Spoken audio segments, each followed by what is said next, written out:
नमस्ते बच्चों, मैं हूं चंद्रकांता। स्वागत है आपका चंद्रकांता की हिंदी क्लास में।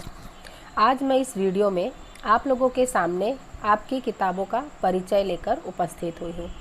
इस वीडियो में मैं आपको बताने वाली हूं कि आपको 9वीं और 10वीं कक्षा में कौन कौन सी किताबें पढ़नी है और उसका बोर्ड में मार्किंग सिस्टम क्या है।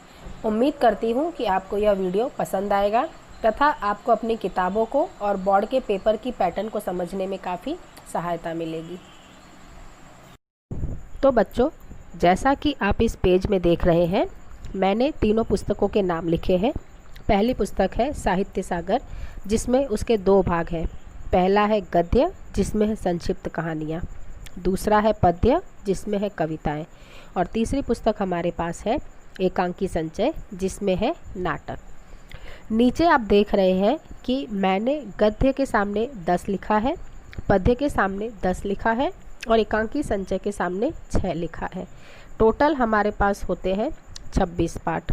अर्थात 9वीं और 10वीं कक्षा में कुल मिलाकर आपको इन तीनों पुस्तकों में से 26 पाठ लिखने हैं, पढ़ाई करनी है। और उसमें से 5 पाठ गद्य के, 5 कविताएं पद्य की और 3 नाटक एकांकी संचय के। अर्थात 13 पाठ आप लोगों को 9वीं कक्षा में पढ़ने हैं और बाकी के बचे हुए 13 पाठ आपको 10वीं कक्षा में पढ़ाए जाएंगे।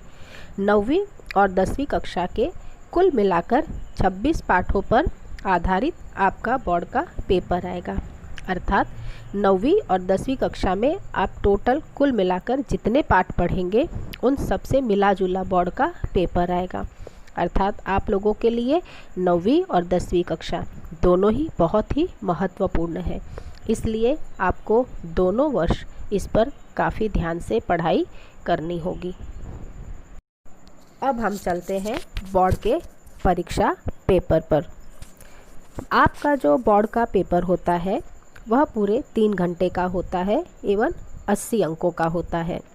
आपका बोर्ड का पेपर 2 भागों में बटा होता है। पहला होता है सेक्शन ए, जो कि व्याकरण पर आधारित होता है। दूसरा है सेक्शन बी, जो कि आपकी पाठ्य पुस्तक पर आधारित होता है। सबसे पहले हम सेक्शन ए की चर्चा करते हैं।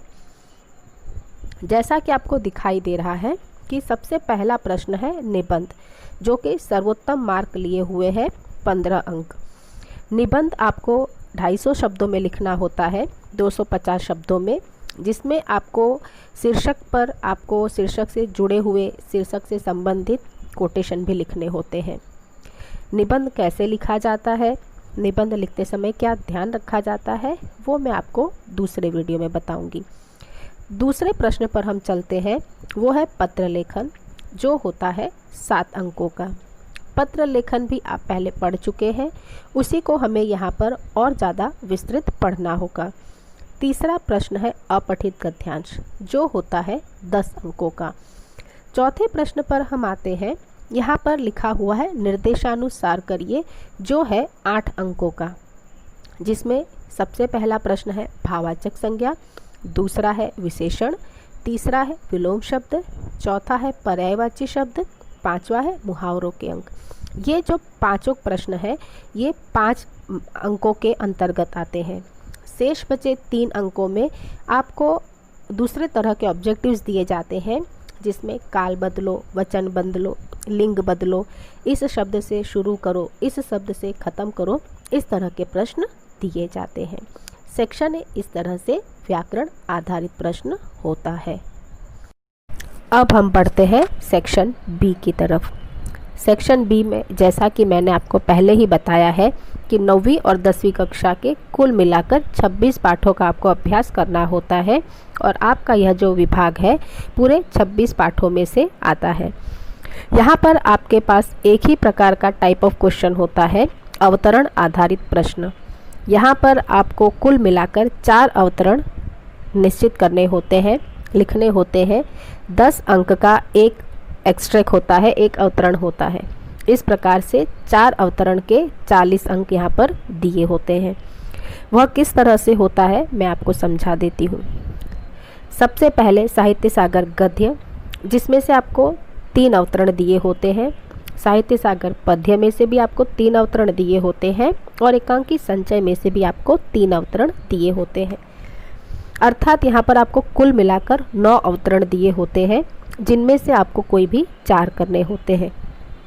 यहाँ पर आपको एक बात ध्यान रखनी है, खास ध्यान रखना है कि आपको पूरे वर्ष 3 पुस्तकें पढ़ाई जाती हैं, साहित्य सागर गद्य, साहित्य सागर पद्य और एकांकी संचय। लेकिन परीक्षा में आपको किसी भी 2 बुक में से ही आपको 4 प्रश्नों को लिखना होता है।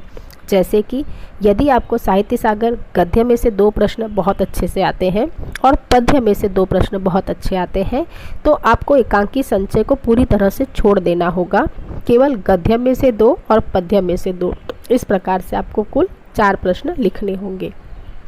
यदि आपको साहित्य सागर गद्य में से 3 प्रश्न आते हैं और पद्य में से 1 प्रश्न आता है, तो वो भी आप कर सकते हैं, उसमें कोई दिक्कत नहीं है। अर्थात बोर्ड में आपको केवल 2 ही पुस्तकों में से कुल मिलाकर 4 अवतरण लिखने हैं। अब हम चलते हैं आपके पुस्तकों के परिचय की ओर। आपकी जो सबसे पहली पुस्तक है वह है साहित्य सागर।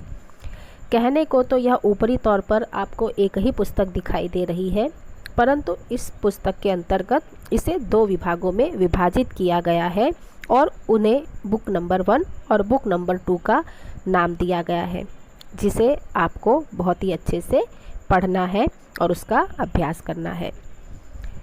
देखते हैं सबसे पहले बुक नंबर 1, जो है संक्षिप्त कहानियाँ। संक्षिप्त कहानियों में आपको कुल 10 पाठों का अभ्यास करवाया जाएगा, जिसमें से 5 पाठ आपको 9वीं कक्षा में और 5 पाठ आपको 10वीं कक्षा में पढ़ने होंगे। इसे पुस्तक नंबर 1 का नाम दिया गया है। अब बढ़ते हैं पुस्तक नंबर 2 की तरफ, जिसे नाम दिया गया है पद्य भाग। पद्य भाग के अंतर्गत आपको कुल 10 कविताओं का अभ्यास करना है, जिसमें से प्रथम 5 कविताएं 9वीं कक्षा में और बची हुई 5 कविताएं आपको 10वीं कक्षा में पढ़नी है। इस प्रकार से साहित्य सागर की किताब के अंदर आपको कुल 2 पुस्तकों का अभ्यास करना है, जिसे हम गद्य एवं पद्य के नाम से जानेंगे। इसके अतिरिक्त साहित्य सागर के अंतर्गत आपको एक अभ्यास पुस्तिका भी मिलती है, जिसमें हमें अवतरण आधारित प्रश्नों का अभ्यास करना होता है। साहित्य सागर अभ्यास पुस्तिका में हर तरह के प्रश्न दिए होते हैं, जो कि आपको बोर्ड के पेपर की तैयारी करने में काफ़ी सहायक होते हैं। मेरी आपसे विशेष विनती है कि आप इन सहायक पुस्तिका के सभी अवतरणों को अपने आप से लिखने का प्रयत्न करें। इससे अभ्यास आपका बहुत अच्छा हो जाता है, हर तरह के प्रश्नों को लिखने का भी अभ्यास हो जाता है और एक ही उत्तर के लिए कितने प्रकार के प्रश्न बोर्ड में पूछे जा सकते हैं उसका भी अंदाज़ा आपको आ जाता है। इसलिए अभ्यास पुस्तिका के प्रश्नों को अपने आप से लिखने का प्रयास अवश्य करें। अब इसके बाद हम आगे बढ़ते हैं एकांकी संचय की पाठ्य पुस्तक की तरफ। एकांकी संचय में आपको कुल मिलाकर 6 नाटकों का अभ्यास करना होता है, जिसमें से प्रथम 3 आपको कक्षा 9 में करवाए जाएंगे और शेष आपको कक्षा 10 में करने होंगे। हालांकि इसमें केवल 6 ही नाटकों का समावेश किया गया है, परंतु क्योंकि यह नाटक है इसलिए यह थोड़े अभ्यास में अपेक्षाकृत साहित्य सागर से कठिन है। क्योंकि नाटक है इसलिए इसमें पात्र है, संवाद है, जो कि आपको थोड़ा सा समझने में तकलीफ़ दे सकते हैं। इसलिए एकांकी संचय का आपको विशेष अभ्यास करना चाहिए। अब इसके पश्चात एकांकी संचय अभ्यास पुस्तिका, इसमें भी काफ़ी सारे प्रश्नों का समावेश किया गया है। कई तरह के तरीक़ों से किस तरह से बोर्ड में प्रश्न पूछे जाने की संभावना है, हर तरह के प्रश्नों को इसमें समाविष्ट किया गया है। यदि आप इसको बड़े अच्छे से अपने आप से हल करने का प्रयत्न करेंगे तो आप बोर्ड में किसी भी प्रश्न को बड़े आराम से परेशान हुए बिना अटेंड कर सकते हैं। इसलिए इसके प्रश्नोत्तर अवश्य लिखें और स्वयं से लिखें। अब हम चलते हैं व्याकरण पल्लव की ओर। बोर्ड की परीक्षा में सेक्शन ए में इसी पुस्तक के प्रश्नों का समावेश किया जाता है, जिसमें प्रश्न 1 निबंध, प्रश्न 2 पत्र लेखन, प्रश्न 3 अपठित गद्यांश और प्रश्न 4 के अंतर्गत कई सारे छोटे छोटे प्रश्न जो कि एक एक अंक में पूछे जाते हैं। इस पुस्तक में प्रत्येक प्रश्न के अभ्यास के लिए आपको काफ़ी सारे प्रश्न दिए गए हैं। कई सारे प्रश्न हैं वो समाधान सहित दिए गए हैं और कुछ प्रश्न हैं जो आपको अभ्यास के लिए भी दिए गए हैं। पुस्तक के अंत में आपको कुछ बोर्ड के पेपर समाधान के साथ दिए गए हैं, उत्तर सहित दिए गए हैं, जो कि आपको बोर्ड की परीक्षाओं के लिए काफ़ी सहायक उपयोगी साबित होंगे। मैं चाहती हूँ कि आप इस पुस्तक का काफ़ी अच्छे से अभ्यास करें, जिससे आप इसमें अधिक से अधिक अंक प्राप्त कर सकें। मैं उम्मीद करती हूँ विद्यार्थियों कि आपको मेरा यह वीडियो काफ़ी पसंद आया होगा और इससे आप बोर्ड की परीक्षा के सभी प्रश्नों के उत्तर आपको मिल गए होंगे एवं पुस्तकों की जानकारी भी प्राप्त हो गई होगी। यदि आपको मेरा यह वीडियो अच्छा लगे तो इसे लाइक एंड शेयर ज़रूर कीजिए तथा सब्सक्राइब भी कीजिए। धन्यवाद।